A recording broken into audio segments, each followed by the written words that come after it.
আজ 23শে জানুয়ারি নেতাজি সুভাষচন্দ্র বসুর জন্মদিন, যিনি পরাধীন ভারতবর্ষকে ব্রিটিশদের হাত থেকে দেশকে স্বাধীন করার জন্য ত্যাগ স্বীকার করেছিলেন।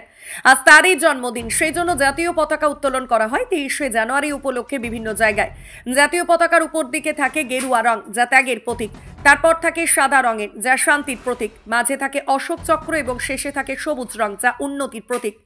কিন্তু আজ খানাকুল 1 ব্লকের অন্তর্গত ময়াল 1 তৃণমূল অঞ্চল কংগ্রেসের পার্টি অফিসের উত্তর দিকে অর্থাৎ বাজারের সামনে জাতীয় পতাকা উত্তোলন করেছে উল্টো দিকে, অর্থাৎ উপরের দিকে আছে সবুজ রং, শেষে আছে গেরুয়া রং, অর্থাৎ উপর দিকে আছে সবুজ রং এবং শেষে আছে গেরুয়া রং। দেশে জাতীয় পতাকা ঠিকমতো লাগাতে পারল না কিশোরপুর 1 অঞ্চলের তৃণমূল কর্মীরা। পরে ঘটনা জানাজানি হতে তড়িঘড়ি কিশোরপুর 1 পঞ্চায়েতের সামনে এবং ময়াল পার্টি অফিসের সামনে পতাকা নামিয়ে পরে ঠিক করে দেয়। দেশের পতাকা নিয়ে ভুল হয় কি করে, প্রশ্ন উঠছে এলাকা থেকে। খানাকুল থেকে বিজেপির নেত্রী রুম্পা মণ্ডল জানান যে তৃণমূল সব পারে, কাটমানি খেয়ে খেয়ে সব পঞ্চায়েত ফাঁকা করে দিয়েছে, এবার জাতীয় পতাকা উল্টো দিকে লাগিয়েছে। অবশ্য তৃণমূল সবই পারে, এই বলে কটাক্ষ বিজেপি নেত্রীর। নিউজ অগ্নির প্রতিনিধি কিশোরপুর 1 পঞ্চায়েতের প্রধান অর্পিতা বরের সঙ্গে যোগাযোগ করলে উনি এবং উপপ্রধান এই বিষয়ে মুখে কুলুপ এঁটেছেন। দেখাবো ঘটনা বিষয়ে বিজেপি নেত্রী রুম্পা মণ্ডল কি জানালেন। ব্যুরো রিপোর্ট, নিউজ অগ্নি। নামে নয়, কাজে সাংবাদিকতা। ইউটিউব অ্যান্ড ফেসবুক পেজটি ফলো করুন নিউজ অগ্নির পরবর্তী আপডেট পেতে।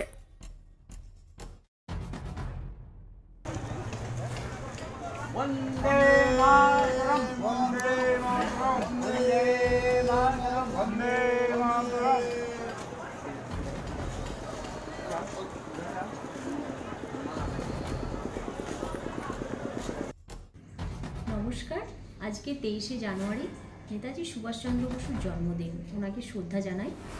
তারপরে বলি যে কিছু ছবি আমি দেখলাম যে ময়াল এবং কিশোরপুর 1 অঞ্চলের পঞ্চায়েতের জাতীয় পতাকা তুলেছেন, কিন্তু জাতীয় পতাকাটা উল্টো দিকে তুলেছেন। জাতীয় পতাকা যেখানে গেরুয়া হচ্ছে ত্যাগের প্রতীক, যেটা ওপরে থাকে, এবং সবুজ মাঝে সাদা শান্তির প্রতীক এবং সবুজ উন্নতির প্রতীক নিচে থাকে।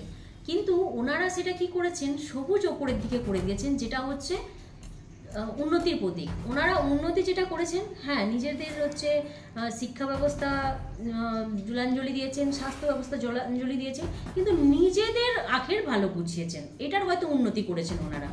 কিন্তু কোনো সাধারণ মানুষের উন্নতি কিছু করেন না। যেমন লক্ষ্মীর ভাণ্ডার দিচ্ছেন, কিন্তু তার ছেলে মেয়েদের শিক্ষা ব্যবস্থা শেষ হয়ে যাচ্ছে। আর মানুষকে যদি এইরকমভাবে ভাতা দিয়ে তাদের শিক্ষা ব্যবস্থা শেষ হয়ে যায়, স্বাস্থ্য ব্যবস্থা শেষ হয়ে যায়, তো উন্নতি এখানে কোথায় হচ্ছে? তো ওনাদের শিক্ষা ব্যবস্থা দেখলে বোঝা যায় যে ওনাদের দেশের প্রতি কতটা নিজেদের দেশাত্মক বোধ আছে।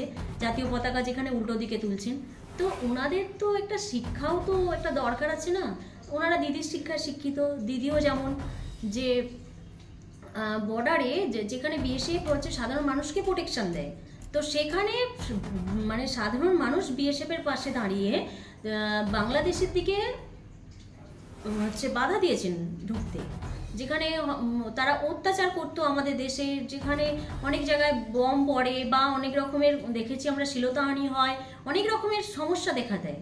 সেখানে মুখ্যমন্ত্রী বারণ করছেন কি যে বিএসএফের পাশে সাধারণ মানুষের থাকার দরকার নেই। এটা কীরকম শিক্ষা? তো তাদের দেখে মনে হয় যে তাদের দলের লোকেরাও তো কীরকম শিক্ষায় শিক্ষিত হবে। তো আমি একটা জিনিস চাইবো যে ওনার দিকে অন্তত বলবো যে ওনারা অন্তত দেশের জাতীয় পতাকাটা অন্তত ঠিকঠাক তুলুন।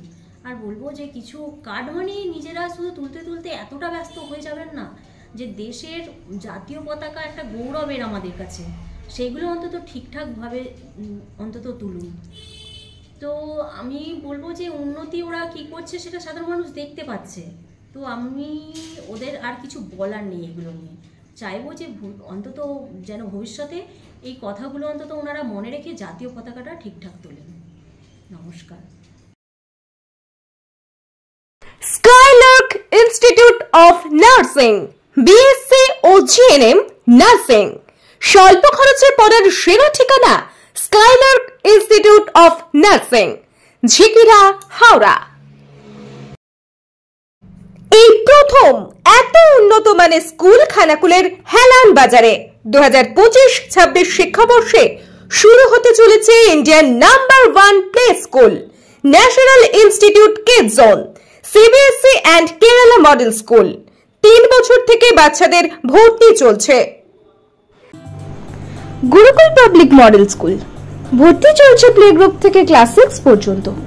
আধুনিক শিক্ষায় ট্রেনিং প্রাপ্ত অভিজ্ঞ শিক্ষক শিক্ষিকা দ্বারা।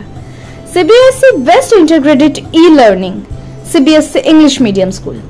ছাত্রছাত্রী ভর্তি করানোর জন্য যোগাযোগ করুন রামনগর, খানাকুল, হুগলি, ইলেকট্রিক অফিসের পাশে। ফোন নম্বর 9732753100।